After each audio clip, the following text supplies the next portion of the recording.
ओम शांति। आज बाबा की साकार मुरली 25 जून की।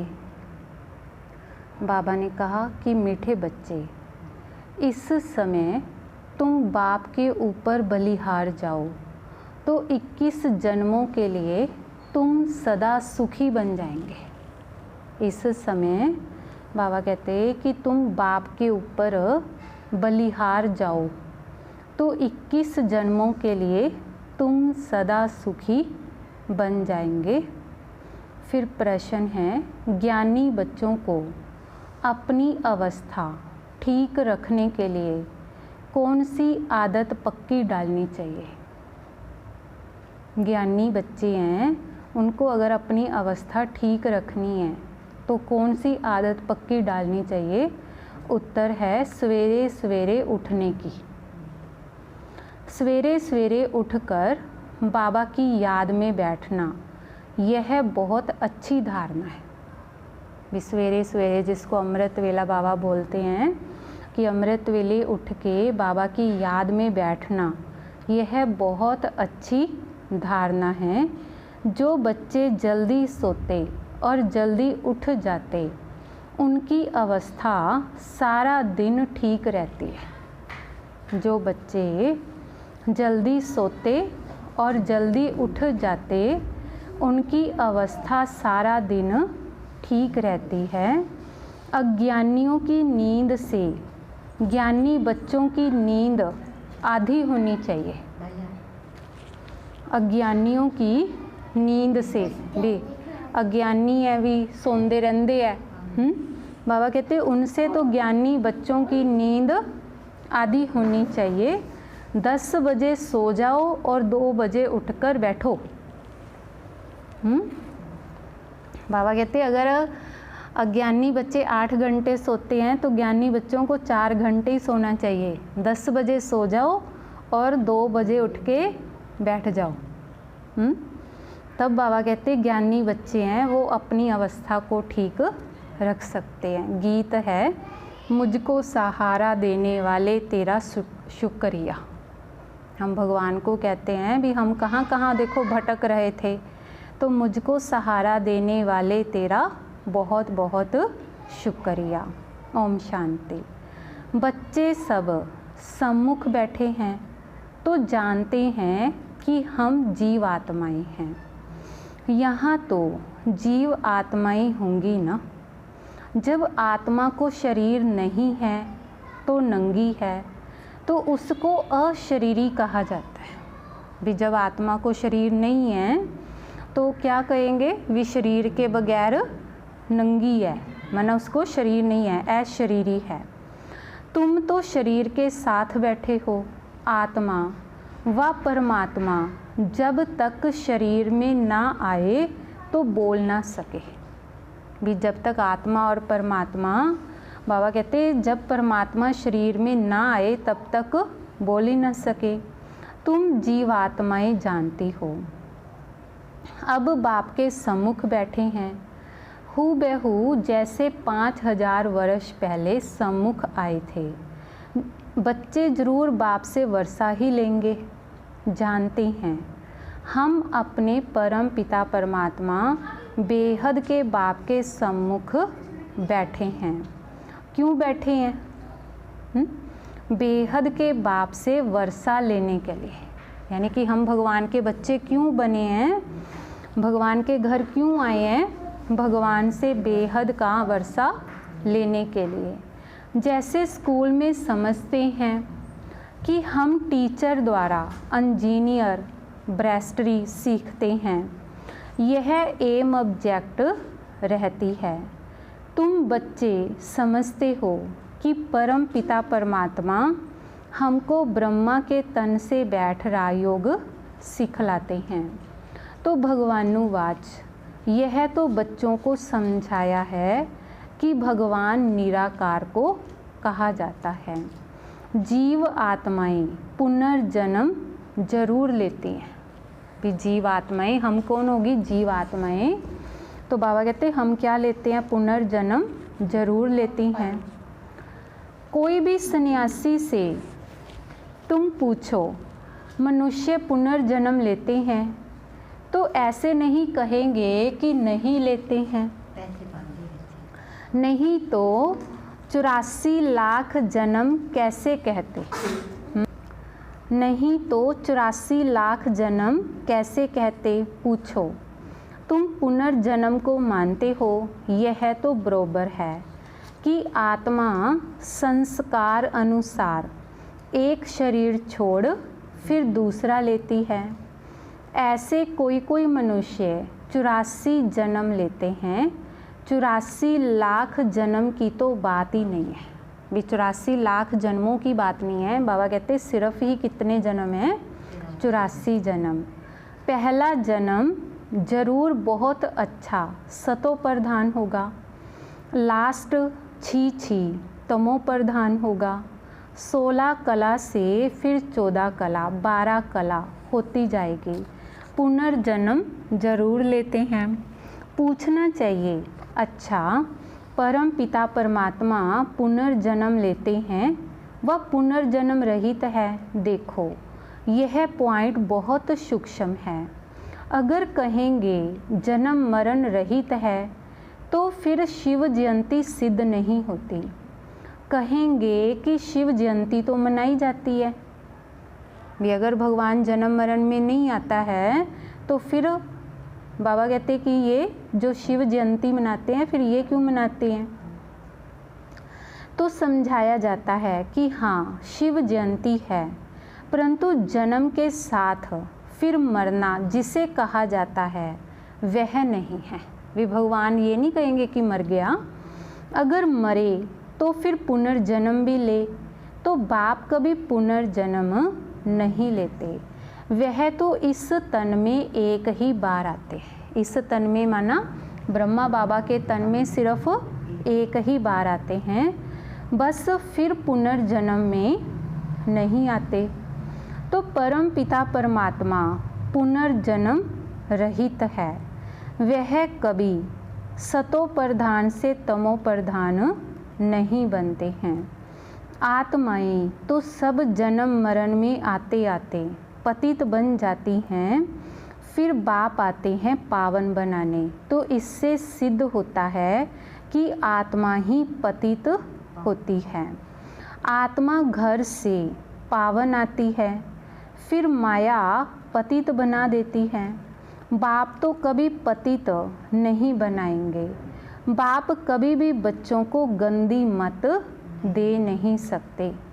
इस समय के मनुष्य पतित मत ही देते हैं।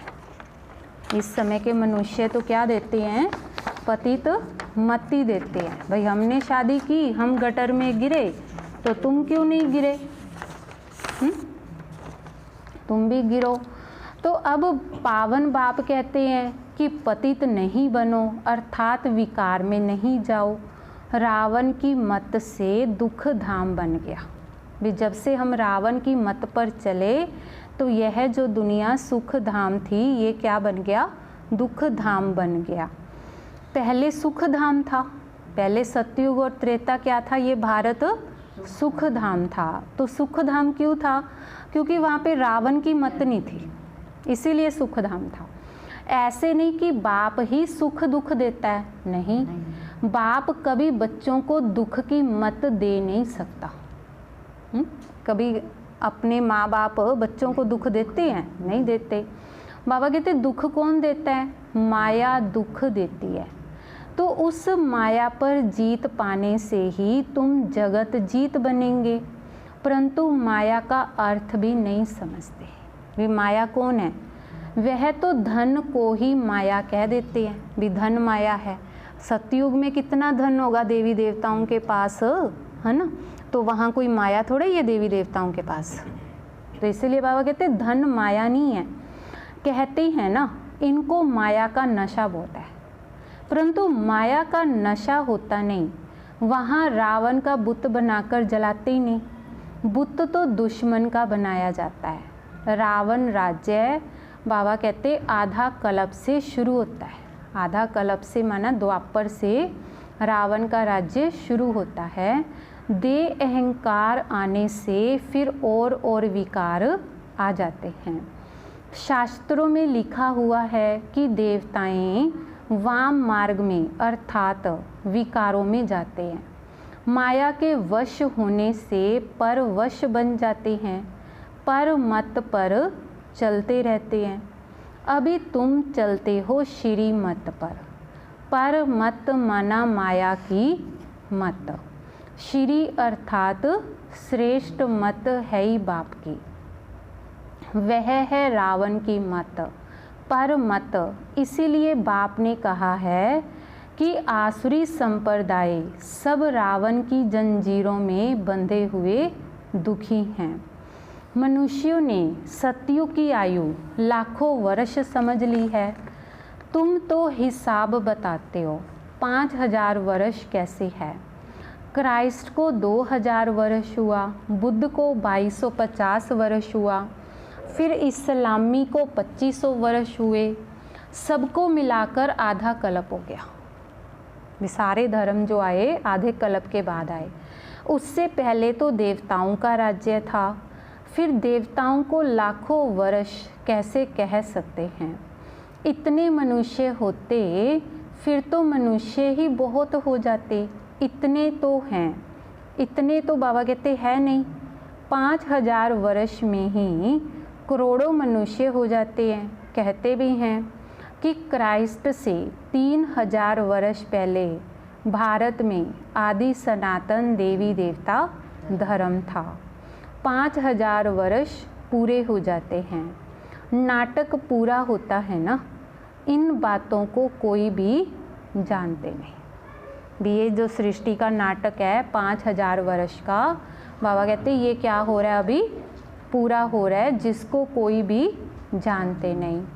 मैं जो हूँ जैसा हूँ यह चक्कर फिरता है, कोई जान ना सके, बाप ही समझाते हैं। तो यह है गीता एपिसोड। बाप ने आकर सहज रायोग सिखाया था, तो बाबा बुढ़ियाओं को भी समझाते हैं।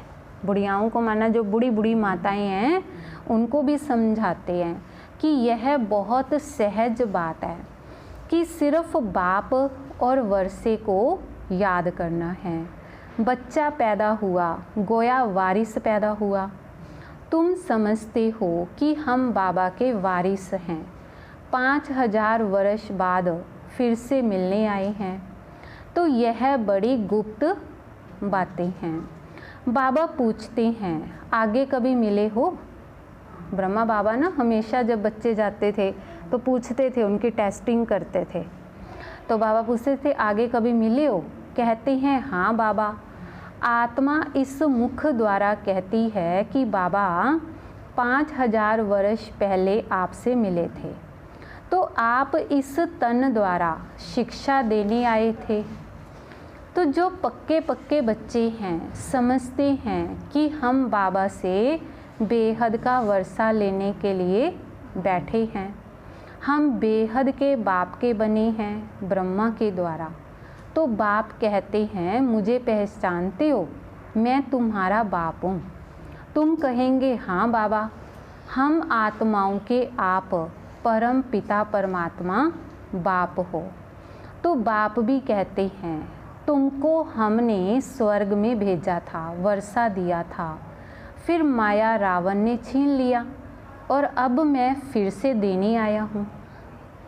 तो माया वर्षा छीनती है और बाप दिलाते हैं। माया आके क्या करती है, सुख शांति का वर्षा छीन लेती है और बाबा आके क्या करते हैं, दिलाते हैं। तो यह अनेक बार खेल हो चुका है और होता रहेगा, अंत नहीं है। बाप के बनते हैं, फिर कोई सगे तो कोई लगे, कोई सोतेले और कोई मातेले। हाँ, बाबा कहते कोई तो मातेले हैं जो भगवान के ऊपर बलिहार जाते हैं, और जो सोतेले हैं वो कहते हैं कि बाबा बाबा तो करते हैं पर प्यार नहीं है। कच्चे पक्के तो होते ही हैं ना। पक्कों को भी कभी कभी माया एकदम जीत लेती है।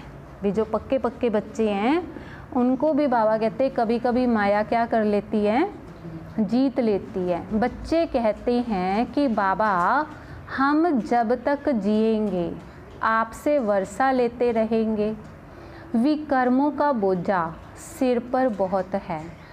जो जितना तुम याद में रहेंगे उस योग अग्नि से तुम पाप आत्मा से पुण्य आत्मा बनते जाएंगे। जितना तुम बाबा को याद करेंगे तो याद करने से बाबा कहते तुम पाप आत्मा से पुण्य आत्मा बनते जाएंगे। आग चीज़ को पवित्र कर देती है। जो आग है ना, तो बाबा कहते उसके अंदर कोई भी चीज़ डालो तो वो पक जाती है। तुम्हारी है योग अग्नि, तो यह बेहद का यज्ञ है। बेहद के सेठ ने बेहद का यज्ञ रचा है। इतने वर्ष कोई भी यज्ञ चलता नहीं है। बेहद का सेठ है, तो बाबा कहते इतने वर्षों से ये जो यज्ञ रचा है 85 वर्षों से, तो यह इतने वर्ष कोई भी यज्ञ चलता नहीं है। 7-8 रोज व 1 मास के लिए यज्ञ रचते हैं। तुम्हारा तो यह यज्ञ कितने वर्षों से चल रहा है। बाप तो सुनाते ही रहते हैं, कहते हैं भूल मत जाना, सिर्फ मुझे याद करो तो तुम्हारे जन्म जन्मांतर के विकर्मों का बोझा कटता जाएगा। भगवानुवाच मुझ अपने बाप को याद करो, ज़रूर आया हुआ है तब तो कहती है ना। तो बाप कहते हैं अब तुमको वापस जाना है। तुम्हारी आत्मा इस समय बहुत पतित है, अभी तुमको वापस जाना है। और आत्मा बाबा कहते बहुत ज़्यादा पतित माना भारी हो गई है। अब तुम जानते हो योग से हम पावन बनते जाएंगे। तुम्हारी जो प्रतिज्ञा है कि आप जब आएंगे तो और संग तोड़ तुम संग जोड़ेंगे, तुम पर वारी जाएंगे। स्त्री पुरुष पर और पुरुष स्त्री पर बलिहार होते हैं। यहाँ पर बाप पर बलिहार जाना, शादी में एक दूसरे पर बलिहार जाते हैं ना। तो अब बाप कहते हैं तुमको कोई मनुष्य पर बलिहार नहीं जाना है। तुम्हारी प्रतिज्ञा है कि आप पर बलिहार जाऊंगी, आप हमारे पर बलिहार जाओ तो 21 जन्म तुमको सदा सुखी बनाऊंगा। तो कितना भारी वर्षा है, श्रीमत से तुम श्रेष्ठ बनेंगे, यह भूलो मत। लक्ष्मी नारायण का चित्र भी घर में रख दो कि हम बाप से यह वर्षा ले रहे हैं। तो बाप परम धाम से आए हुए हैं, परंतु माया चील भी कम नहीं है। सबकी बात नहीं है, परंतु नंबरवार तो है ही है। कोई तो एकदम ही भूल जाते हैं कि हम बाप से वर्षा लेते हैं। यहाँ बैठे हैं तो नशा चढ़ता है भी, कई तो एकदम ही भूल जाते हैं। अभी यहाँ आते हैं मुरली सुनते हैं तो नशा चढ़ता है। यहाँ से बाहर निकला और भूला, फिर सुबह को रिफ़्रेश होते हैं, फिर सारा दिन भूल जाते हैं। 4-5 वर्ष रहकर अच्छी सर्विस करने वाले भी आज देखो नहीं हैं। कुछ अवज्ञा की है तो माया ने जोर से थप्पड़ मारा और चले गए। बाबा कह देते हैं चढ़े तो चाखे प्रेम रस, गिरे तो चकनाचूर। देखते हो कैसे चकनाचूर हो जाते हैं। बैकुंठ में तो ज़रूर चलेंगे, परंतु पद भी तो नंबरवार है ना। भी कोई राजा रानी, कोई प्रजा, दास दासियाँ बनेंगे तो भले वहाँ सब सुखी होंगे, परंतु मर्तबा तो होगा ना।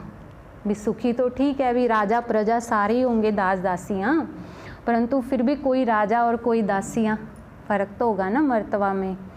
स्कूल में मर्तबा पाने के लिए ही तो पुरुषार्थ करते हैं, ऐसे नहीं प्रजा ही सही, जो तकदीर में होगा नहीं। इसको तमो प्रधान पुरुषार्थ कहा जाता है। सतो प्रधान उनको कहेंगे जो बाप से पूरा वर्षा लेने की प्रतिज्ञा करते हैं। तो यह घुड़ दौड़ है, सभी नंबर 1 तो नहीं जाएंगे। तो यह ह्यूमन रेस है।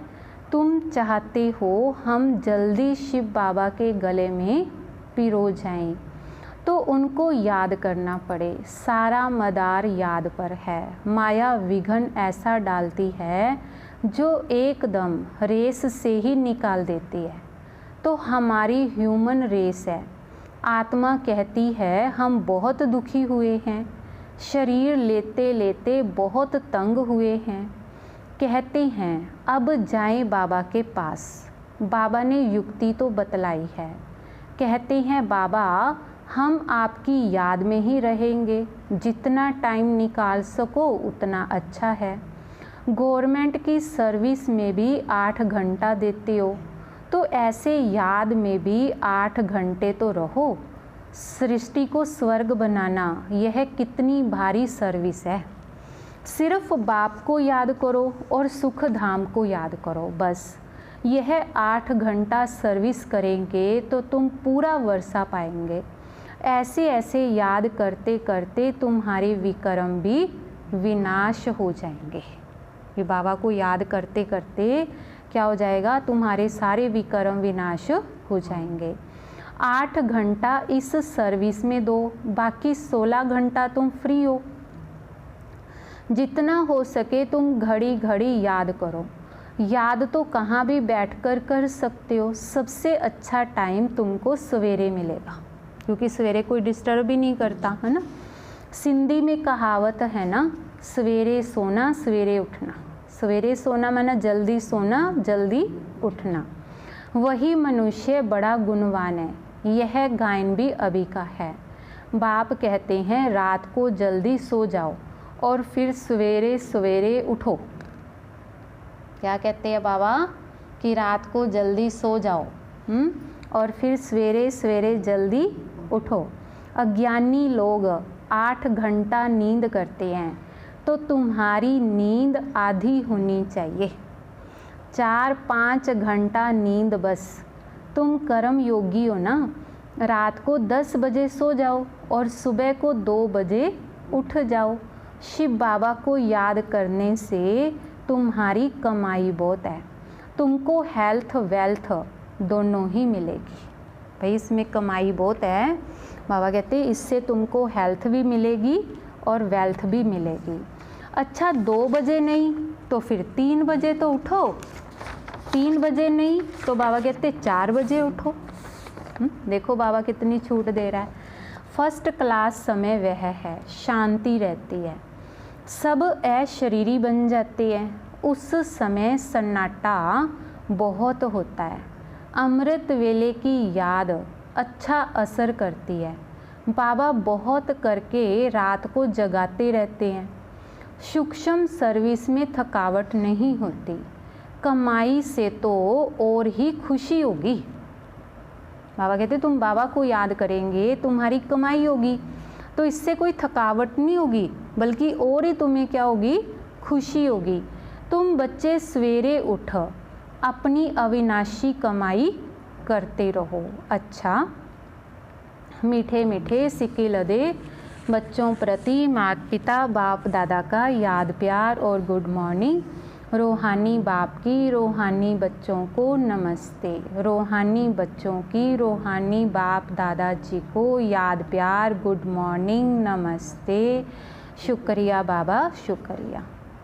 फिर धारणा के लिए मुख्य सार है। पहला है 21 जन्म सदा सुखी बनने के लिए एक बाप पर पूरा पूरा बलिहार जाना है। 21 जन्म सदा सुखी बनने के लिए एक बाप पर पूरा पूरा बलिहार जाना है। श्री मत से श्रेष्ठ बनना है। मन मत व पर मत को त्याग देना है। श्री मत से श्रेष्ठ बनना है। मन मत व पर मत को त्याग देना है। कोई अवज्ञा नहीं करनी है।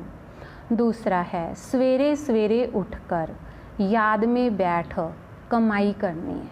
सवेरे सवेरे उठकर याद में बैठ बाबा कहते क्या करनी है, कमाई करनी है। सृष्टि को स्वर्ग बनाने की सर्विस कम से कम 8 घंटा जरूर करनी है। वरदान है, देह के भान को अर्पण कर समर्पण होने वाले योग युक्त बंधन मुक्त भव। देह के भान को अर्पण कर समर्पण होने वाले योग युक्त बंधन मुक्त भव। जो देह अभिमान को अर्पण करता है उनका हर कर्म दर्पण बन जाता है। जो देह अभिमान को अर्पण कर देता है तो उनका हर कर्म ही क्या बन जाता है, दर्पण बन जाता है। जैसे कोई चीज़ अर्पण की जाती है तो वह अर्पण की हुई चीज़ फिर अपनी नहीं समझी जाती। तो यह देह के भान को भी अर्पण करने से जब अपनापन मिट जाता है तो लगाव भी मिट जाता है, तो उन्हें ही संपूर्ण समर्पण कहा जाता है। तो ऐसे समर्पण होने वाले सदा योग युक्त और बंधन मुक्त होते हैं। ऐसे समर्पण होने वाले क्या हैं, सदा योग युक्त और बंधन मुक्त होते हैं। उनका हर संकल्प हर कर्म युक्ति युक्त होता है। उनका हर संकल्प हर कर्म युक्ति युक्त होता है। स्लोगन है, सर्वशक्तिमान को साथी बना लो तो सफलता आपके चरणों में आ जाएगी। सर्वशक्तिमान कौन है, शिव बाबा है ना, उससे तो ज़्यादा कोई सर्वशक्तिवान है ही दुनिया में। अगर उसको अपना साथी बना लो तो सफलता बाबा कहते आपके चरणों में आ जाएगी। ओम शांति।